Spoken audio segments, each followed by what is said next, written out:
If you don't think it through carefully, you can make one or more of the mistakes that so many body workers make with their offerings. And these mistakes can keep people from reaching out for a session with you.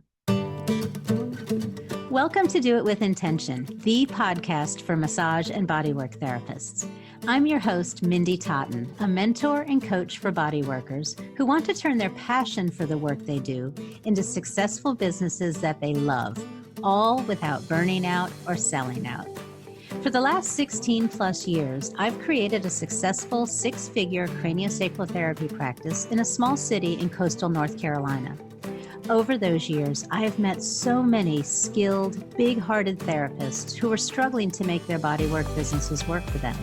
Not because they weren't terrific therapists, but because they didn't know how to make the business side of their practices work. It became my mission to help other massage and bodywork therapists build practices that support not only your soul, but also your bottom line. On the Do It With Intention podcast, we dive deep into what it takes to build and to sustain a profitable massage or bodywork business. We have honest conversations about what really works and what doesn't as you create the ideal practice for you. After all, you do great work in the world, and you deserve to make a great living doing it. But you've got to be intentional about it, not only in your modality, but in your business too. That's how body workers do it with intention.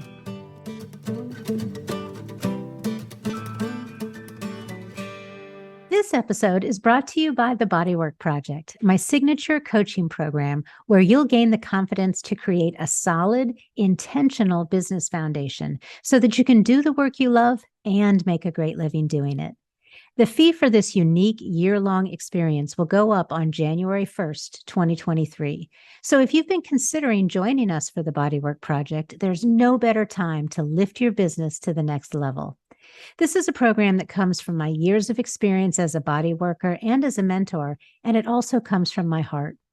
The last day to get the program at the current price is Saturday, December 31st, 2022. So save your spot today. Go to mindytotten.com/join, JOIN, to get all the details and to enroll. Get the guidance and support that you need to finally create your own ideal massage or bodywork business. I would love to see you inside the Bodywork Project. And now let's jump into the episode. Hey there. Welcome back to the Do It With Intention podcast. I'm your host, Mindy Totten. And as we continue our series on how to actually take the idea of being intentional in your practice and make those intentions practical, make them real, today we're going to talk about your offerings. And this seems like it would be really easy, right?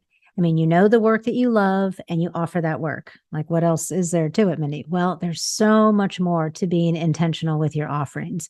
If you don't think it through carefully, you can make one or more of the mistakes that so many body workers make with their offerings. And these mistakes can keep people from reaching out for a session with you. Okay, got your notes out? Let's talk about the three biggest mistakes body workers make with their offerings and what you should be doing instead. All right. The first mistake that so many people make is trying to be everything to everyone. Now, I know this feels like the kindest thing you could do. I mean, what is wrong with trying to help everyone, right? Well, it's actually not a good idea for you or for your clients. And you may have heard me say this before, but you need to narrow your focus to fill your practice. So let me ask you this. What is the one thing that your heart is calling you to offer? Focus on that. When I talk with students inside the Bodywork Project about what they know in their hearts they want to offer, they can always narrow it down to one or two things. And often that feeling that I have to offer everything or I have to work with everyone, that comes from a place of fear. That comes from, well, if I don't offer everything for everyone, I'll never be able to make it. I can't possibly narrow my focus because then I won't have enough clients. Actually, the opposite is true. I encourage you to follow your intuition and to focus on those things that your heart is calling you to offer. Otherwise, what happens is you appear to be like every other therapist in town with nothing to differentiate you because you're trying to be all things to all people. You're trying to offer everything. So think about it, right? If every therapist in town is offering everything to everyone, first of all, that would never work, right? But how are you going to stand out from the crowd? So here's what to do instead. Focus on the modality and the population that you are really called to and create your offerings around that. If you want to offer only craniosacral therapy, then offer only craniosacral therapy.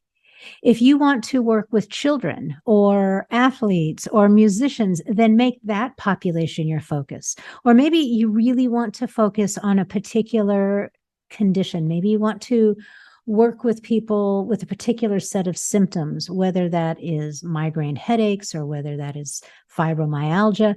If you just want to focus and work with one type of condition, then make that your focus. Listen to your heart and create your offerings from a place of love and expansiveness rather from the fear that if you don't offer everything, then you won't be able to make it. You will be able to make it if you are laser focused in your offerings. Now, the second mistake that practitioners make is offering too daggone many choices. You want to create a safe container. Remember that. What ends up happening when you offer too many choices is that people get confused and they don't make the appointment because they're not sure what to do. It's not a safe container. I've told this story before, but I think it really illustrates the principle here. I was at a business conference and I was working with a couple other women in a mastermind situation. So we were talking about our businesses and, what we did and trying to help each other out with some things. And one of the persons in my group, one of the people in my group, when I said that, I coach and mentor massage and bodywork therapists, one of the people in the group said, I was just, we were all out of town. We were visiting at this conference center. It was actually in Richmond, Virginia. And she said, when I got here, I had such a stiff neck and I really, really wanted a massage. So I got online and I found somebody who I thought would be really good. And then when it came time to make the appointment, she said, Mindy, there were so many choices. There was how many minutes do you want? And do you want this add-on or that add-on? And do you want to do neuromuscular therapy or sports therapy or orthopedic massage or relaxation massage? She said, Mindy, there were so many choices that I didn't do it. She was like, I didn't know what to sign up for.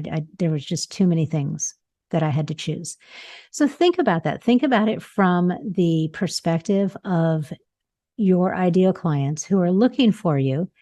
And if there are just too many choices, they're not going to know what to choose. So what I suggest you do instead, I suggest 3 choices. Try to limit your options to 3 choices. So you say, this is how we can work together. 1, 2, or 3. Boom, done. It makes it so much easier for your potential clients to navigate, and it's so much easier for them to say, yes, I want to make an appointment. So to use our examples from earlier, if you just want to offer craniosacral therapy, your 3 choices can be 30, 60, or 90 minutes. Boom, 3 choices. Not 30, 60, or 90 minutes, and you can do massage for half of that time or for 45 minutes of that time and cranial for 15. Don't give too many choices. A, B, or C, 1, 2, or 3. Let's say that that you want to work only with people who have migraine headaches. And so your 3 choices are, depending on what your modalities are, your 3 choices could be massage, heat therapy, aromatherapy, whatever it is, right? But don't give more than 3 choices because people just cannot make their way around all of that. And they are going to do what is easiest for them. You want to make it as easy as possible for people to reach out to you for an appointment. All right. And then the last thing for us to cover today around your offerings is to think carefully about those add-ons and those upsells. And I know I might be a total outlier here, but I am just not a big fan of add-ons for the same reasons we're just discussing. It can get too confusing. It can cause your potential clients to feel befuddled and confused rather than excited about the add-ons. And trying to upsell when the client has arrived for the session can be tricky too. Recently I went in for a massage, and this was a completely new person. And before we started, she asked if I wanted, she didn't use the word upsell, but that's what she was doing, if I wanted to have some hot stones, at the end of the massage. I said, no, thank you. I appreciate it, but let's just do a massage today. At the end of the session, so I was prone at the time, face down, just finishing the session up, She went and got a couple of hot stones and did a couple of swipes up my back. I was so irritated and so uncomfortable. First of all, you asked me and I said no. So you're not respecting my wishes and my boundaries. Second of all, I'm certainly not going to pay you for that after you asked me and I said no. So be very, very conscious of, okay, who am I working with? Listen to who you're working with. You don't have to try to upsell. What you should do instead, I encourage you to become masterful in the work that you really love, and then charge premium prices for your premium services. If this person had just given me a knockout, awesome massage, I would have been blown away and so excited. I would have come back. I would have sent people to her. That would have gotten her so much more revenue in the end than just trying to upsell me with a couple of hot stones at the end of the session. There's no need to upsell if you're offering outstanding work that helps your clients get the results that they're looking for. It's a win for them and it's a win for you. So there you have it. Be intentional around your offerings and you are going to stand out from the crowd. Join me for our next episode in the series where we'll talk about how you can be intentional in your treatment space. Until then, keep doing your beautiful work, keep making the world a touch kinder, and keep doing it with intention.